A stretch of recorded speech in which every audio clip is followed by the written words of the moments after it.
저는 요즘 새벽마다 출애굽기를 통해 주시는 그 하나님의 은혜에 사실 푹 빠져 있습니다. 매일매일 하나님께서 주시는 메시지가 기대가 될 정도입니다.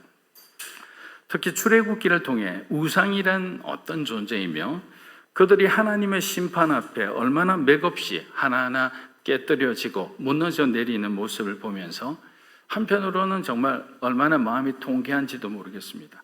그러나 우상을 숭배하며 살았던 바로와 애굽인들에게는 전혀 다른 어떤 감정들일 겁니다. 자신들이 믿고 의지했던 그 우상들이 꺾여져 내려가는 것을 보면서 어떻게 보면 이 세상 모든 것을 잃어버린 기분이 될 수도 있습니다. 우상의 시대, 교회의 사명이란 책을 적은 톰 라이트 목사님은 지금 우리가 살고 있는 시대는 출애굽 당시와는 비교도 할 수 없을 정도로 우상의 능력이 대단한 시대에 살고 있다고 말합니다.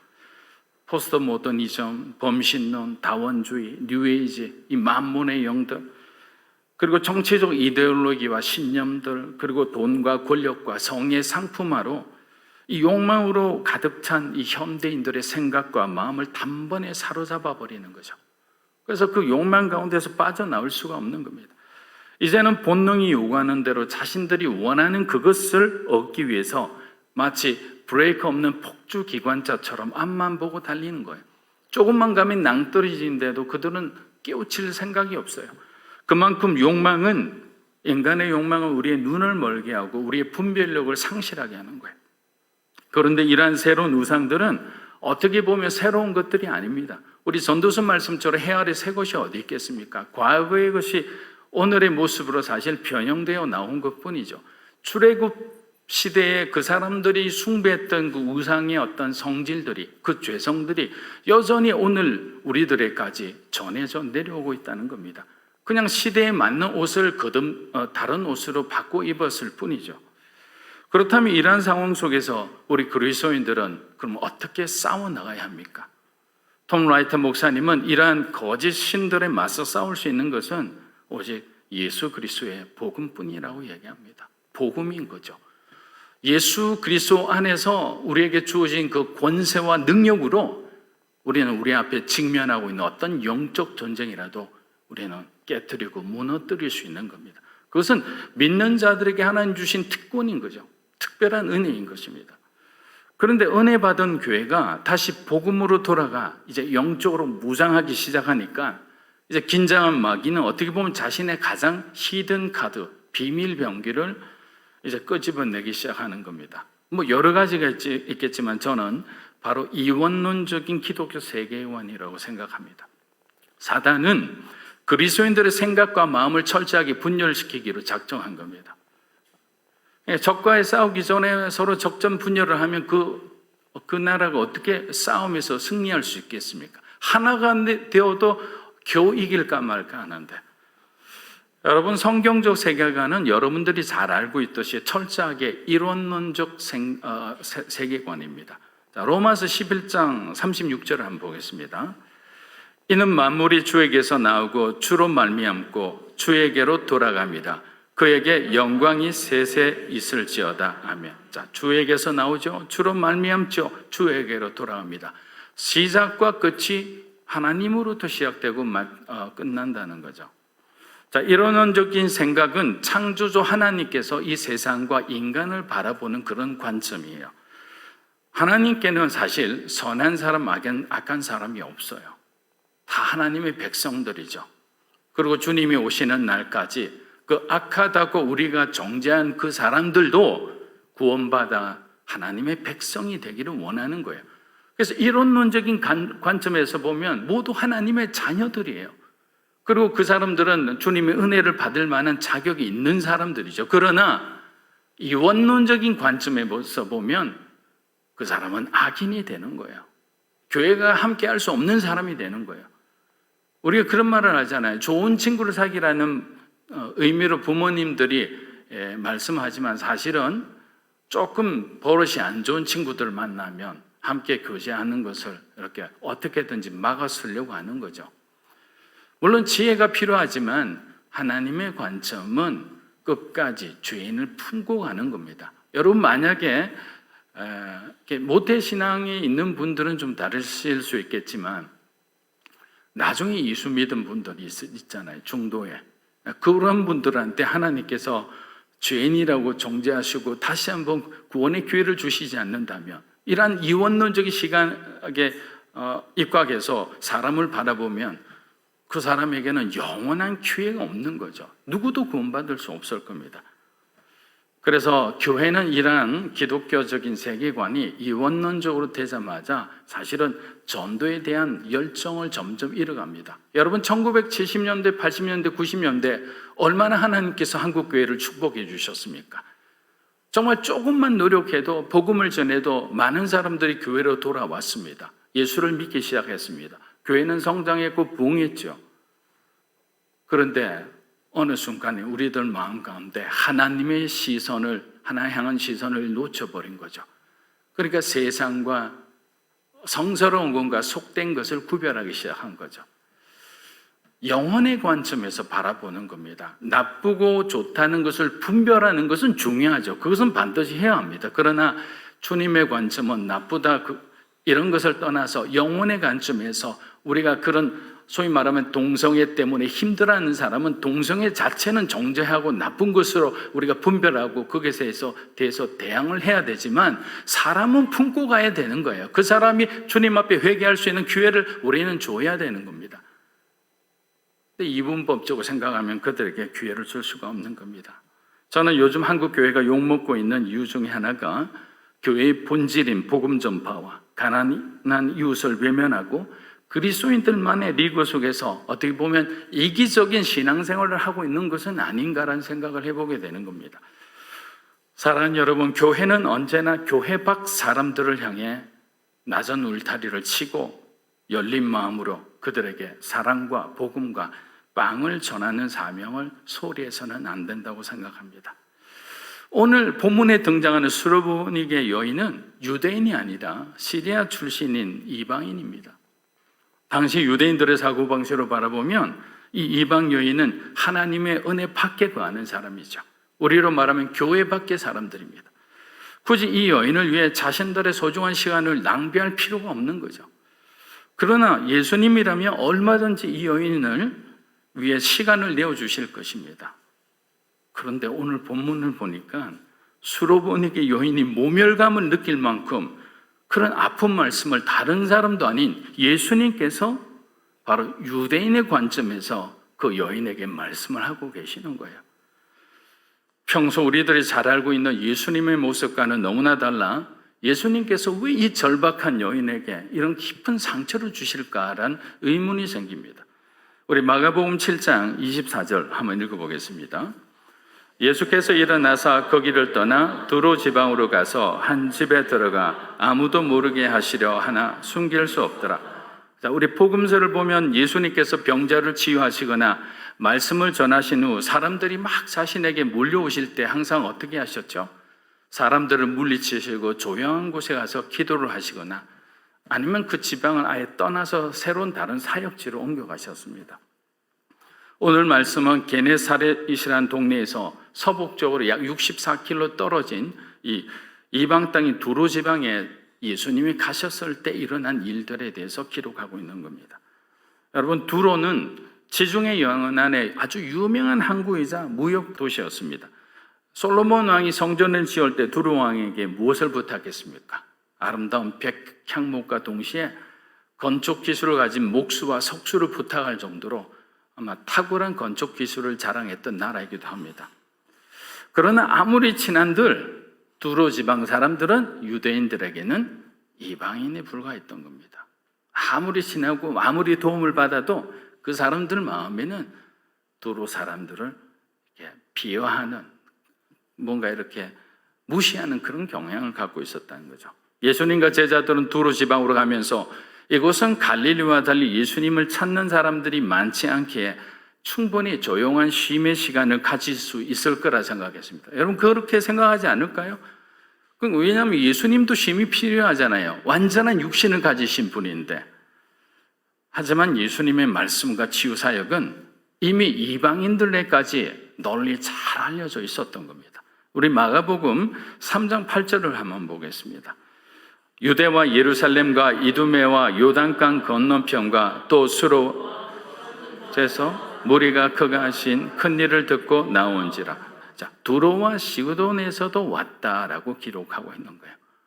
마가복음 3장에 이미 예수님께서 정말 한 번도 들어보지 못한 그 생명의 말씀을 전하시고 일어날 수 없는 그런 놀라운 기적들이 일어나는 소식이 인근 지방까지 이게 널리 퍼져서 이 두로와 시돈 이 지방 사람들도 한 걸음에 달려왔던 겁니다. 이스라엘보다 훨씬 작은 곳이기에 소문이 더 빨리 퍼질 겁니다. 그래서 이 사람들 마음이 어떤 마음이 들까요? 이방인인 자신들에게도 예수님께서 찾아오시면 좋겠다라는 마음을 가지는 거예요. 제가 일본에 러브소나타는 사역을 했을 때 북해도에 있는 오비히로라는 곳에서 러브소나타를 연주했습니다. 그래서 개척해서 첫 설명회를 하러 갔었는데 그곳이 우리로 말하면 저기 강원도 어떤 양양, 삼초 이 정도 됩니다. 그러니까 본인들로서는 러브소나타를 통해서 너무나 은혜를 받고 있는데 영상으로 밖에 볼 수 없는 거예요. 그래서 한 15명 되는 그 지역 목사님들이 기도했다는 거야. 하나님, 우리 이곳에서도 혹시 러브소나타 집회를 할 수 있을까요? 라고 본인들이 생각하고 있는데 제가 연락을 한 거죠. 얼마나 큰 은혜가 있었을까요? 저는 그 오비히로라는 작은 마을, 10만도 안 되는 그 작은 마을에서 러브소나타는 그 집회 때문에도 그렇게 감격하는데 이 두로 사람이 예수님이 두로 지방에 오셨을 때 그 느낀 감정은 그 감격은 얼마나 컸을까요? 예수님께서는 사람들의 눈에 띄지 않는 한 집을 선택해 머물고자 했습니다. 그런데 몇 시간이나 지났을까요? 벌써 예수님이 두로에 오셨다는 소식이 사람들에게 알려지기 시작한 겁니다. 예레미야 33장 우리 3절 말씀입니다. 너는 내게 부르짖으라. 내가 내게 응답하겠고 내가 알지 못하는 크고 은밀한 일을 내게 주님을 향해 간절히 부르짖는 자에게 하나님께서는 은혜를 내려주시는 겁니다. 두로 지방에 하나님의 은혜를 받은 사람들의 그 간절한 마음이 결국 주님이 그들 앞에 나타나는 놀라운 기적적인 현실이 된 것입니다. 저와 여러분의 삶도 마찬가지라 생각합니다. 여러분, 세상은 눈에 크게 보이죠. 세상의 권력은 그냥 우리 피부 속에 닿을 만큼 그냥 너무나 강렬하게 느껴집니다. 그러나 예수님은 보이세요? 하나님 나라가 우리 가슴에 있다는데 우리 마음에 여러분이 느껴집니까? 잘 느껴지지가 않기 때문에 여러분들이 이곳에서 예배를 드리고 여러분들이 성경 공부를 하는 거고 여러분들이 나름대로 하나님 앞에 개인적인 말씀 묵상하고 기도하는 걸 통해 우리는 하나님을 더욱더 깊이 알아가는 것입니다. 자, 마가복음 7장 25절에서 26절 한번 보겠습니다. 이에 더러운 귀신 들린 어린 딸을 둔 한 여자가 예수의 소문을 듣고 곧 와서 그 발 앞에 엎드리 그 여자는 헬라인이요 수로보니게 족속이라 자기 딸에서 귀신 쫓아내주시기를 간구하는 것. 자, 예수님을 찾아왔던 수많은 사람들 중에 한 명이었을 이 수로보니게 여인의 딸은 더러운 귀신, 마태복음에서는 흉악한 귀신에 들렸다라고 표현하고 있습니다. 여러분, 거라사의 광인처럼 미치광이 짓을 하면서 사람들에게 위협되는 존재는 아니었지만 이 수로보니게 여인의 딸은 영적으로 굉장히 깊은 우울증과 마치 조현병 증세와 같은 그런 심각한 정신질환을 앓았을 것이라고 그렇게 얘기를 하고 있습니다. 자, 이들 모녀가 만약에 이스라엘에 살았다면 어땠을까요? 살 수가 있을까요? 쫓겨났을 거예요. 성문 밖에서 정말 외롭게 하루하루 정말 살아가는 것이 고통스러울 같은 그런 가난한 삶을 살았을 거예요. 그런 차별이 심각하게 일어났던 시대였기 때문입니다. 수로보니게 여인은 딸을 보면서 매일매일 눈물과 고통으로 살았던 어머니였습니다. 그녀는 차라리 내가 딸의 병을 대신하여 짊어졌으면 하는 마음으로 하루하루 그 딸을 바라보며 살았던 것입니다. 수로보니게 여인은 예수님 앞에 당도하자마자 주님의 발 앞에 엎드려 겸손과 존경의 표시를 합니다. 그리고 자신을 정직하게 속이지 않고 말합니다. 자신은 헬라 문화권에 속한 이방인입니다. 예수님이 속한 유대인들이 경멸하고 함께 하기도 싫어하는 이방인임을 소개하면서 예수님께 자신을 딸을 치료해 달라고 간절히 간구하고 있습니다. 여러분, 여기서 간구하다는 이 단어가 굉장히 중요한 단어임을 아셔야 됩니다. 수로보니게 여인이 예수님 앞에 간구한다는 것은 응답하실 때까지 예수님 발 앞에 무릎 꿇고 앉아서 엎드리고 있다는 거예요. 여러분, 가장 위력적인 기도는 뭐냐면 응답할 때까지 기도하는 거예요. 응답하지도 않았는데 여러분 기도를 멈추면 여러분이 지금까지 한 기도는 너무나 무의미하게 되는 거죠. 여러분, 강청 기도한 사람을 보세요. 강청 기도한 사람이 옳아서 하나님이 그의 기도를 들어줬을까요? 그 재판관이? 그 사람이 매일 나와서 소리치는 게 귀찮아서 들어줬다고 하잖아요. 혹시 여러분과 여러분의 가정에 정말 중요한 기도 제목이 있다면 여러분 계산하지 마세요. 여러분 먼저 상상하지 마세요. 기도는 상상하는 것이 아니에요. 주님을 바라보는 것이에요. 내가 이 일에 아무것도 할 수 없다는 전적인 나의 포기를 하나님 앞에 선언하는 시간이에요. 그래서 내가 내 자신을 포기하고 하나님 앞에 지금 내가 걱정한 모든 것을 위임하는 순간 하나님의 손에서 기적이 일어나는 거예요. 오병이어의 기적을 여러분 잘 아시잖아요. 어린아이에게 들었던 것은 아무런 능력이 없는 자기만이 먹을 수 있는 양이 불과했지만 예수님이 손을 대시자, 예수님의 하늘을 우러러 하나님께 간구하시자, 그것이 그 수많은 5천 명이 먹고도 남은 12강줄이나 남은 놀라운 기적 중에 기적이 일어난 거예요. 우리의 기도를 하나님이 손대시기를 기도하시기를 주의 이름으로 축복합니다. 그러면 우리는 변화될 거예요. 우리는 놀라운 하나님의 은혜를 경험하게 될 거예요. 마가복음 우리 7장 27절 한번 읽어보겠습니다. 예수께서 이르시되 자녀로 먼저 배불리 먹게 할지니 자녀의 떡을 취하여 개들에게 던짐이 마땅치 아니하니라. 여러분, 예수님의 이런 말씀 정말 낯설지 않을까요? 너무 충격적이기도 합니다. 그동안 정말 작은 어린아이에게도 친절하게 대해주셨던 예수님께서 어떻게 보면 완전히 다른 사람이 된 것 같습니다. 하지만 이 이야기를 우리가 이해하기 위해서는 우리에게 하나님이 주시는 그 통찰력, 인사이트가 필요합니다.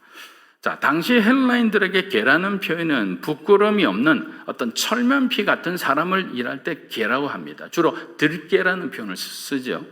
또 여자에게 사용할 때는 매춘부의 의미도 있는 단어이니까 헬라 문화권에서 자란 여인들에게는 이 말을 듣는 것은 엄청난 모욕이자 사람들이 조롱할 때 쓰는 아주 악한 말들이죠. 그러나 예수님께서는 들깨라는 표현을 하지 않고 소위 말하면 애완견, 반려견을 의미하는 퀴나리온이라는 단어를 구별해서 사용하셨습니다. 하지만 개라는 동물 자체가 당시에는 부정한 존재로 생각했기 때문에 여러분 옆에 가서 어떤 사람에게 당신은 개만도 못해요. 그럼 누가 웰컴하겠습니까? 싸움 안 나면 다행이죠. 그 정도로 그 아주 뿌리 깊은 차별의식, 또 뿌리 깊은 특권의식, 이런 것들이 소위 말하면 인간의 세상 가운데 충돌하고 있었는데 그것이 지금 오늘날에도 똑같이 그런 신분적 차별, 보이지 않는 어떤 부에 대한 권력에 대한 어떤 차별들이 일어나고 있는 거예요. 왜냐하면 우리가 그것을 우상으로 삼고 있기 때문이에요. 우리가 그런 어떤 돈과 권력과 어떤 우리 눈에 보이는 그 어떤 권세에 대해서 자유한다면요, 아무것도 아니에요. 신경 쓸 것도 아니에요. 그런데 저와 여러분이 그 어떤 그런 권력의 구조 속에서 자연스럽지 못한 이유는 나도 그것을 바라고 있기 때문이에요. 아닌 것처럼 하지만 나도 그것을 구하고 있는 거예요. 나도 인정받고 싶고 다른 사람보다 더 뛰어나고 싶은 마음이 있다는 거죠. 어떻게 보면 기독교적 이원론 안에서 내가 선한 사람이 되고 내가 잘난 사람이 되고 내가 어떤 갑의 위치에 서 있기를 원하는 거죠. 그러나 예수님께서는 그 여인에게 또 다른 계획을 갖고 계셨던 겁니다. 딸의 병이 낫기를 원하는 수르보니게 여인에게, 여인의 입장에서 예수님의 이런 말씀을 들었을 때는 아마 이 세상에서 가장 외로운 사람이었을 겁니다. 내가 정말 의지할 데가 아무것도 없구나. 자신의 동족들도 무시하죠. 귀신 들린 딸을 가지고 있는데 누가 좋아하겠어요? 누가 가까이 하겠어요? 선민이라 자부하는 이스라엘 사람에게도 인간 취급도 못 받는 가운데서 그녀는 자리를 떠나지 않고 예수님 앞 무릎 앞에 엎드려 간구하고 있는 거예요. 여러분, 이 장면이 정말 너무나 위대한 장면 아닙니까? 너무나 감동이 되는 장면이 아닙니까? 예수님이 그들을 욕하는 거예요. 그녀를 비난하는 거예요. 그럼에도 불구하고 엎드려서 떠날 생각을 하지 않고 계속 주님 앞에 간구하는 거죠. 아마 성깔이 있는 그런 다혈질인 사람은 그냥 예수님 앞에 물 한 박아가지고 그냥 퍼붓고 집으로 돌아갔을 수도 있습니다. 그만큼 예수님은 그녀에게 그녀의 딸을 구원해 주기 전까지는 마치 유대인처럼 아주 냉담한 그런 모습으로 서 있었던 겁니다. 저와 여러분에게도 하나님께서는 굉장히 냉담한 모습으로 서 있을 때가 있어요. 아무리 기도해도 응답해 주시지 않는 거예요. 정말 캄캄한 광 속에 우리가 갇힌 듯한 느낌을 가질 때가 있습니다. 자, 그러면 이제 그 다음은 어떻게 되는지 한번 보겠습니다. 자, 그런데 이 여인에게 자신의 자존심도 버리고 사람들의 모욕과 냉대를 견딜 수 있는 것은 자식을 사랑하는 그 사랑의 힘 때문이었습니다. 우리 부모님들이 어렵게 자식들을 공부시키면서 세상에서 온갖 굳은 일을 당하신 것도 바로 이와 같은 것일 겁니다. 여러분, 이런 말이 있지 않습니까? 한 부모가 10자녀를 키워내도 10자녀들이 한 부모를 섬기지 못한다고. 그만큼 부모의 사랑은 위대한 겁니다. 어버이 주일이 다가올 때 우리가 다시 한번 자녀로서 우리의 모습을 한번 돌아보는 시간이 되기를 주의 이름으로 축복합니다. 마가복음 7장 28절 한번 읽어보겠습니다. 여자가 대답하여 이르되 주여 올소이다마는 아이들이 먹던 부스러기를 먹습니다. 자, 주여 올소이다마는 주님 말씀이 틀린 것은 아니지만 상아리 개들도 아이들이 먹던 부스러기를 먹나이다. 자, 이 말씀까지 하는 이 구절을 놓고 저는 한 문장으로 표현한다면 어머니는 자식을 위해서라면 세상에서 가장 용감한 사람이 된다라고 하고 싶습니다. 아버지는 둘째인 것 같습니다. 어머니 사랑 못 따라가요. 아무리 노력해도 안 되는 것 같습니다. 어머니는 용감한 거예요. 그런데 우리 하나님은 우리 부모님보다 우리를 더 사랑하시는 분이잖아요. 우리를 그냥 내버려 두실까요? 아니에요. 하나님의 시간을 기다리는 거예요. 그리고 완전한 회복과 또 완전한 새로운 사명을 통해 주님의 사람으로 우리를 바르게 세워나가시는 겁니다.